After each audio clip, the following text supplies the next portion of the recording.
Hey guys, today we're going to talk to you a little bit about hair color and how it can be a little scary when you go to the salon to get a new color or a new style. Right. It's always a little scary knowing what color is best for you because when you pick the right color, you look put together, you're going to look great. But when you pick the wrong color, you might be reaching for a hat because something's just going to look off.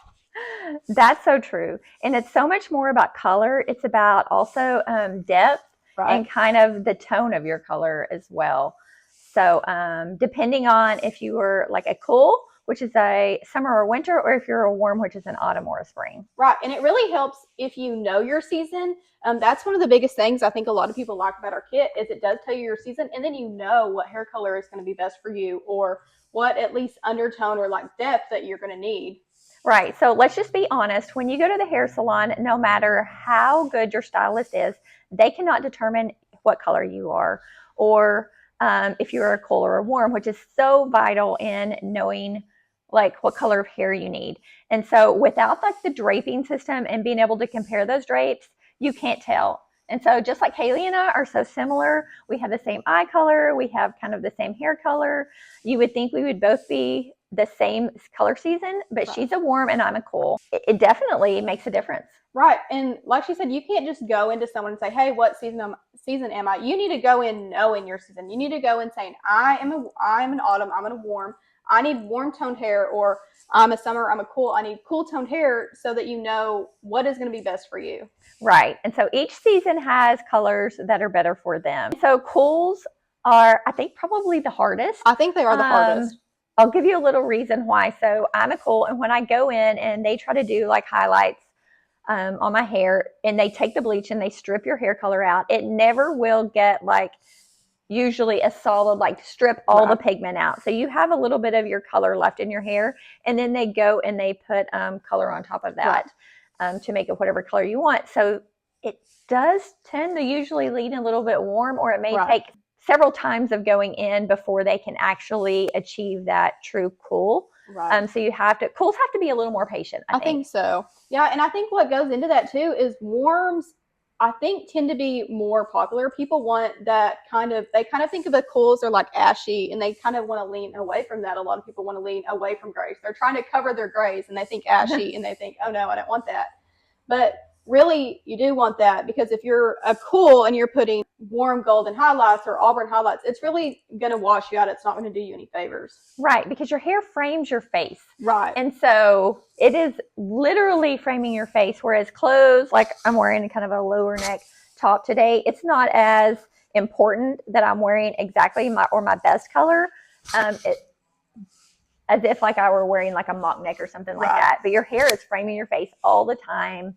Even if you have a ponytail and have it pulled out back, you still have it just right there. So now cools are going to be like blacks, platinums, ash. There's like light, medium, and dark ash colors. What else? Maybe like some cool reds. Yeah, some cool reds. If you're a warm, you can go like golden blonde. You can go kind of honey, caramel, an auburn color, or kind of a rich golden browns. Any of those are going to be good. Like I said earlier, I do think the warmer colors are more popular, so it's a lot easier to go in and say, hey, I want something warm. But your stylist should know, whoever you're going to should know, okay, she asked for cool. I know what my cools are versus I know what my warms are. Right, yes. And then to make it just a little bit more confusing, you also have like the depth. And so then you have kind of a blend. So you have summers, which are cools, and autumns, which are warms. And they typically like a softer tone. So that's where like your highlights or your lowlights can come in. Like if you have a little variation in your hair color, they don't like really stark. Otherwise, your hair begins to dominate your look. Right. And you don't want that. Whereas if you're a winter or a spring, you can handle that more vibrant, more like solid colored hair. So that's where your winters can pull off like that black or that platinum that a summer never could, just because it would just be way too bright. It would overpower your features. Right. Yeah. I can't even imagine me with like black hair and just how I would look. Like that's all you would see when you saw me. Something to think about too, in line with that, is what is your natural depth? Like naturally, do you have darker hair?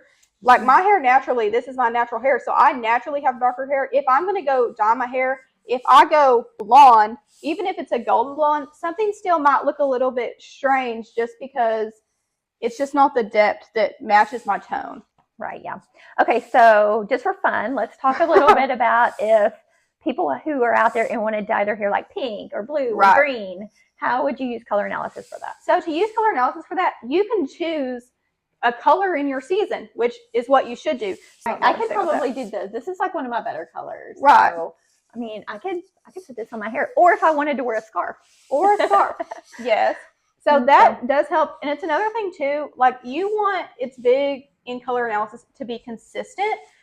So if you're wearing warm clothes or cool clothes, you want to wear warm makeup or cool makeup. So you want to do the same thing with your hair, because it's one of the most important things. It's always on your face, whether you have makeup or not. It is one of the most important things. It's right here on your face. It's going to make the biggest difference. That's such a good point. And I think if, for instance, you don't know your color season, that would be a good point just to stay consistent. Right. That's a great tip. Like, make sure your clothes are warm tones. Make sure your makeup is all warm tone. I think that's a problem. Like, people wear like cool eyeshadows and warm foundations, and it just throws it off a little bit. And then make sure your hair color is warm. So that would be one tip. If you don't know your color season and you're not interested in learning, just stay consistent right there, and that's just going to make a huge difference. Right.